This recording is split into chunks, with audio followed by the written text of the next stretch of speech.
शीतकालीन सत्र के चौथे दिन आज सदन में सरकार ने एक बड़ा फैसला लिया है। ओबीसी आरक्षण को लेकर विधानसभा में सर्वसम्मति से संकल्प पारित कर दिया गया। प्रस्ताव मुख्यमंत्री शिवराज सिंह चौहान ने रखा, इस पर विपक्ष ने भी सहमति जताई। संकल्प को पारित कर दिया गया है। अब पंचायत चुनाव बिना ओबीसी आरक्षण के नहीं होंगे।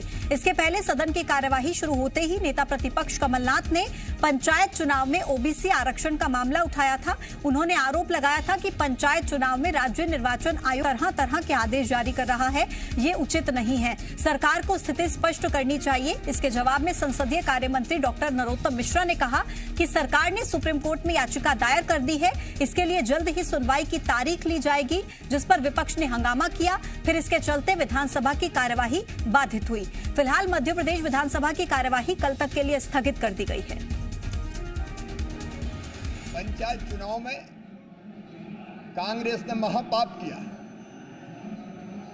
रोटेशन के नाम पे आरक्षण का विरोध करने पहले हाई कोर्ट गए। वो चुनाव नहीं चाहते थे, हाई कोर्ट में चुनाव, हाई कोर्ट ने चुनाव रोकने से इनकार कर दिया तो सुप्रीम कोर्ट गए। सुप्रीम कोर्ट ने फिर हाई कोर्ट भेजा। इसके बाद भी जब चुनाव स्थित नहीं हुए तो फिर सुप्रीम कोर्ट गए।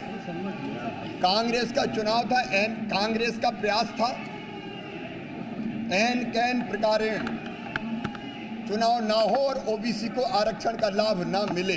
कांग्रेस ने ये स्थिति पैदा की है और अब पिछड़े वर्ग के हितैषी होने का ढोंग और पाखंड कर रहे हैं। लेकिन सरकार का संकल्प है सब समाज को लिए साथ में आगे है बढ़ते जाना और पिछड़े वर्ग को आरक्षण के साथ ये चुनाव हो, उसके लिए हम हर संभव प्रयास कर रहे हैं।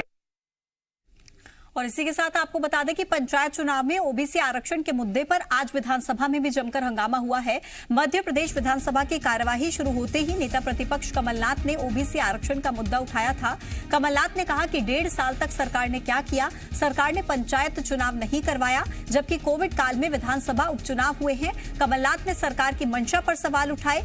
उन्होंने पूछा कि आरक्षण को लेकर अब तक सरकार ने क्या किया। रोटेशन का पालन करने को लेकर कांग्रेस कोर्ट गई, आरक्षण की इसमें कोई बात नहीं थी। उन्होंने कहा कोर्ट में सरकार के वकील ने ओबीसी आरक्षण पर बहस तक नहीं की।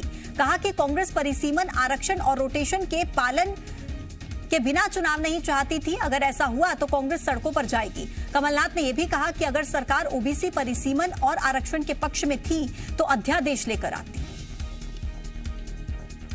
1.5 साल पहले जब इनकी सरकार बनी, 1.5 साल से ज्यादा, इनकी जिम्मेदारी थी पंचायत चुनाव करवाएं। हमने रोटेशन करवा दिया था, हमने परिसमन करा दिया था। आप उसमें संशोधन कर लेते अगर आप राजी नहीं थे। तब बिना रोटेशन के और बिना परिसमन के इन्होंने कहा हम चुनाव कराएंगे और बिना आरक्षण के। हम कोर्ट गए रोटेशन के इशू पर। ये उलझाना चाहते हैं कि इनके पास कहने को कुछ नहीं है। झूठ बोलने में तो माहिर हैं।